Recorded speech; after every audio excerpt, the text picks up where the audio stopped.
Well, joining me now from Freeport, Bahamas is Benet Benabi. Benet, thank you so much for talking with us. I'm told that you've been distributing hot food, cooking for people there. How are you pulling that off under these conditions and in the aftermath of such a devastating storm? Yes, it is very devastating for our little island right now.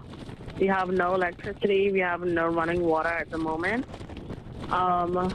So it was pretty difficult, but I honestly don't feel comfortable having a hot plate or something to eat when I know that there are people who lost their homes.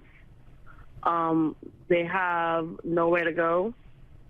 I mean, it's really bad right now. So I went to the store. Our food supply is limited. Our resources is very limited. But we were able to do something today. But thank God we literally made lemon out of, we literally made lemonade out of lemons today. It sounds like you are. I'm told that you're cooking on a two-top gas burner, so what you're doing is remarkable. How are you holding up after going through something as severe as Dorian?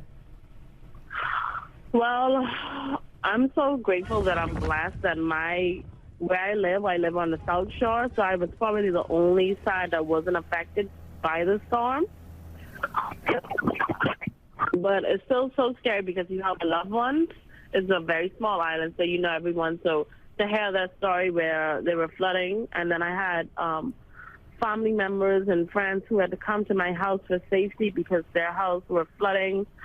They were in the attic and they had to run to my house for safety. It's very scary. I can certainly understand. As you're speaking, we're seeing aerial footage of Freeport and the destruction there. What are you hearing as far as aid that's coming in from the government, the response, and when will that get there? This is the problem. I have not seen the government do nothing much. I have seen our people help more than the government. We are literally all we have right now at this moment. I've seen citizens and regular civilians help more than the government. People came on their own jet skis, risked their lives while their own homes were flooding to help other people before the police came, before government came, before we could get real enforcement. And it's crazy to say the very least. So. Well, all I can say is that we're actually helping each other.